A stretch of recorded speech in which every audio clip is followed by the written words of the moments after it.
ముంబై యొక్క బహిరంగ ఆకాశం నుండి సందడిగా ఉండే వీడుల వరకు శివాజీ మహారాజు పేరు ఇప్పటికీ మోగుతూనే ఉంది. ముంబై విమానాశ్రయం ఇప్పుడు ఛత్రపతి శివాజీ మహారాజు అంతర్జాతీయ విమానాశ్రయం, గతంలో సహార్ విమానాశ్రయం అనే పేరును కలిగి ఉంది మరియు నగరం యొక్క గొప్ప విక్టోరియన్ రైల్వే టెర్మినల్ను ఛత్రపతి శివాజీ టెర్మినస్ అని పిలుస్తారు. ప్రఖ్యాత ప్రిన్స్ ఆఫ్ వేల్స్ మ్యూజియం 1998లో ఛత్రపతి శివాజీ మహారాజు వాస్తు సంగ్రహాలయంగా పేరు మార్చబడింది మరియు నగరంలో అతిపెద్ద పార్క్ శివాజీ పార్క్ అధికారికంగా ఛత్రపతి శివాజీ మహారాజు పార్క్. ఈ స్మారక చిహ్నాలు విమానాశ్రయం, యునెస్కో జాబితా చేసిన రైల్ స్టేషన్, మ్యూజియం, స్టేడియం అన్నీ ఒకే పేరును ప్రతిధ్వనిస్తాయి. శివాజీ ఎవరు, ఇన్ని సంవత్సరాల తరువాత కూడా ఆయన ఎందుకు గుర్తుండిపోతారు అనేది తెలుసుకుందాం. ప్రారంభ జీవితం 1627లో శివనేరిపోట వద్ద ఒక మరాఠీ కుటుంబంలో జన్మించిన యువ శివాజీ విజయం యొక్క ఆకాశం కింద పెరిగాడు. ఆ సమయంలో భారతదేశంని ముస్లిం సుల్తాన్లు ఉత్తరాన మొఘలులు మరియు దక్షిణాన బీజాపూర్ గోల్కొండని జయించే హక్కు ద్వారా పాలించారు. హిందూ ప్రజలకు తక్కువ రక్షణ కల్పించారు. శివాజీ హిందువులపై ముస్లింల అణచివేత మరియు మతపరమైన హింసను ఎంతో భరించలేనిగా అనుభవించాడు అని 16 సంవత్సర వయస్సులో తను హిందూ స్వేచ్ఛ కోసం దైవికంగా నియమించబడ సాధనం అని నమ్మాడు. తన అమ్మాయి జిజాబాయి మరియు గురువుల మార్గదర్శనంలో అతను గుర్రపు స్వారీ, విల్ల విద్య మరియు యుద్ధ కళలలో ప్రవీణత పొందాడు. ఆరసారణ అమ్మాయిల మధ్యలో శివాజీ మౌనంగా మరాఠ యోధుల బృందంని సమీకరించడం ప్రారంభించాడు. ఆరసారణ అమ్మాయిలపై నాటి అతను బలహీనపడ బీజాపూర్ సుల్తానతేట్ నుండి కొండకోట్లను స్వాధీనం చేసుకున్నాడు.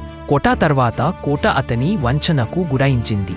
శివాజీ పెద్ద సైన్యకల్లోకి విరుద్ధగా గుయరెల్లా వ్యూహాలు మరియు తెలివైన రణానితలు ఉపయోగించారు. A trap of Azal Khan Shivaji యొక్క సాహసపేట దాడులు ద్వారలో బైజపూర్ సుల్తాను రెచ్చగొట్టాయి. 1659లో యువ తిరుగుబాటుదారుని అణచివేయడానికి సుల్తాన్ తన భయపడే జనరల్ అఫ్జల్ ఖాన్ను 20,000 మంది సైనికులతో పంపించారు. శివాజీ అని తెలివిగా బదిలీ చేశారు. ఒకరొకన పార్వత కనుమ వద్ద శివాజీ లొంగుబాటు మరియు వినయం నటిస్తూ ఒక చర్చను ఏర్పాటు చేశారు.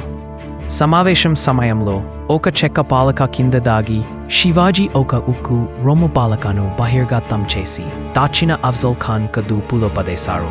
ఖాన్ గ్రావంగా గాయపడి కుప్పకూలిపోయాడు. అదే క్షణంలో శివాజీ యొక్క రహస్య దళాలు బయటకు వచ్చి ఆశ్చర్యపోయిన బైజపూర్ దళాలపై మెరుపుదాడి చేశారు. తీవ్రమైన స్ట్రోకులో శివాజీ ఆ సైనికాధికారిని చంపి అతని నిధిని స్వాధీనం చేసుకున్నాడు. రాత్రిపోతూ శివాజీ బైజపూర్ సైన్యము యొక్క గుర్రాలు, తుపాకులు మరియు మందుగుండు సామగ్రిని కలిగి ఉన్న బాల్యమైన యుద్ధ నాయకుడు అయ్యాడు. శివాజీ పురాణం పెళ్ళింది ఒక చిన్న కొండాధిపతి సుల్తానేట్ యొక్క గొప్ప యోధుని హతమార్చడు. అగ్ర ఎస్కేప్, నిర్బంధం నుండి విముక్తి. అఫ్జల్ ఖాన్ పై శివాజీ సాధించిన విజయం శక్తిమంత మొఘలుల దృష్టిని ఆకర్షించింది. ఔరంగజేబు చక్రవర్తి తన శక్తిమంత సైనికాధికారి జై సింగ్ను 100 మంది సైనికులతో పంపించాడు. శివాజీ ధైర్యంగా పోరాడాడు, కానీ శాంతి కోసం దావా చేయవలసి వచ్చింది. 100 వంశలో ఔరంగజేబు మీరు తని వారసుడు సంభాజీని అగ్రాలో తన ఆస్థానిక సమంతాలుగా ఆహ్వానిస్తాడు. కానీ ఒకసారి అగ్రాలో వారి మాతృభూమికి వధ మైలా దూరంలో శివాజీ మరియు తన కుమారుడు గృహ నిర్బంధంలో ఉన్నపారు. చక్రవర్తి దయతో జీవించారు. చిక్కుకుపోయి నిరంతరం కాపలా ఉన్న శివాజీ సాహసోపేత ప్రణాళికను రూపించాడు. అతను అనారోగ్యం నటించి బహిరంగంగా తపస్చేస్తూ నతకంలో భాగంగా ఆస్థానంలో పెద్దలకు స్వీట్లు బట్టాలు పంపించాడు. ఆ తరువాత ఊనాసే సిసిన ఆగస్ట్ 17న శివాజీ సంభాజీ అదే బట్టాలో దాకినారు. వారి పారిపోవడం నిజమే. ఆ వినయపూర్వక సమర్పణలో తిరుగుబాట రాజు కూడా ఉన్నాడు అని శివాజీ జైలర్లు అనుమాన చేయలేదు. బ్రిటానికా వివరించిందరుగా ఇది అతని జీవితంలో బహుశా అత్యంత ఉత్కంఠభారితమైన ఎపిసోడు. ఇది భారత చరిత్ర గమనాన్ని మార్చింది. తరువాత దక్కన్లో శివాజీని హీరోగా ప్రశంసించారు. 2 సంవత్సరాలలో అతను తన కోల్పాల్సిన కొట్లాన్ని తిరిగి పొందడం కాకుండా తన రాజ్యాన్ని అధిమునపడి పరిమితాలను మీద ఎక్కువగా విస్తరించాడు. అతను మొఘల్ భూభాగాల నుంచి కప్ప వసూలు చేసి ధనిక నగరాలను దోచుకున్నాడు. అతను తన సైన్యాన్ని పునర్వ్యవస్థీకరించి తన ప్రాజాలకి కోసం సంస్కరణలను ప్రారంభించాడు. సముద్ర యోధులు శివాజీ యొక్క స్వరాజ్య స్వయంపాలన దార్శనికతకు భూమి కూడా సరిపోలేనిది. అతను సముద్ర పక్కన తిరిగి ఉండు భారతదేశ తీరాలని నియంత్రించే పోర్చుగీస్ ఇంగ్లీష్ నుంచి నేర్చుకొని శివాజీ బలమైన నేవీని నిర్మించడానికి బయలుదేరు. అతను 1660లలో నౌకగారలు శిక్షించిన నవాలులు మరియు బలవర్తక తీరప్రాంత కోట్లను సింధుదుర్గ సముద్రకోట వంటి స్థాపించాడు. అలా చేసడం ద్వారా అతను తన కాలలో సముద్ర శక్తిని వాణిజ్యం కోసం అలాగే రక్షణ కోసం ఉపయోగించిన మొదటి భారతీయ పాలకు అయ్యారు.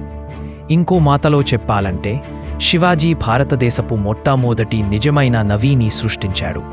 ఈ నౌకలు మరాఠా వ్యాపారీలను సముద్రడోగ్నల నుంచి రక్షించి అరేబియా సముద్రం వెంటనే ఉన్న ఆండరేవులపై శివాజీకి నియంత్రణం ఇచ్చింది.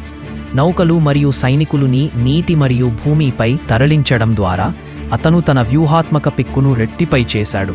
ఇది 20వ శతాబ్దాలలో యుద్ధాలలో ఫలింపగలిగే ఒక దూరదర్శి ఆవిష్కారం.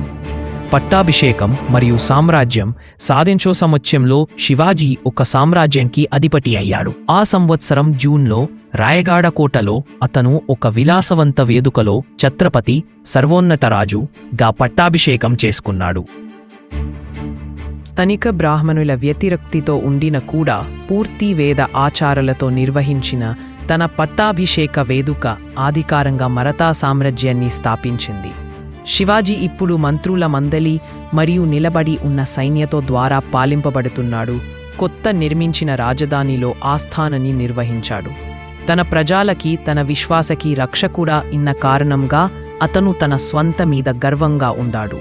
అతను న్యాయమైన పన్నులను క్రోధీకరించాడు, అవినీతిని తొలగించాడు మరియు బలవంతంగా ఇస్లాం మతంలోకి మారించబడిన తన ఇద్దరు బంధువులను కూడా తిరిగి హిందూగా మార్చాడు. భక్తుడైన హిందూ రాజుగా కూడా శివాజీ సంప్రదాయంని ఉల్లంఘించాడు.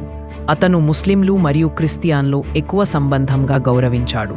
తన రాజ్యాన్ని మస్జిదులు మరియు చర్చిలుకి హానికరం రాకపోవడానికి చూడడానికి ఎన్షోర్ చేశాడు మరియు తర్కష ముస్లింలను తన సోనే పలానలో పెట్టడం చేశాడు. సహనశీలి సార్వభౌమాధికారు శివాజీ యొక్క మాత పారాయణ సహనత శివాజీ యొక్క మాత సహనత అతని వయస్సుకు అసాధారణమైనది. క్రిస్టియన్లు మరియు ముస్లింలు రెండు తమ మతాలను ప్రజలపై బలవంతంగా విధించిన పద్ధతిగా అతను నమ్మకాలను గౌరవించాడు మరియు రెండు వర్గాల ప్రార్థనా స్థలాలను రక్షించారు అని బ్రిటానికా పేర్కొన్నది. శివాజీ సర్కారులో చాలామంది ముస్లింలు జనరల్స్గా అధికారులుగా పనిచేశారు అని మరియు తన పాలనలో నివసిస్తున్న హిందువులను హింసించడంని ఆయన నిషేధించాడు అనే చారిత్రక వాస్తవం ఉంది.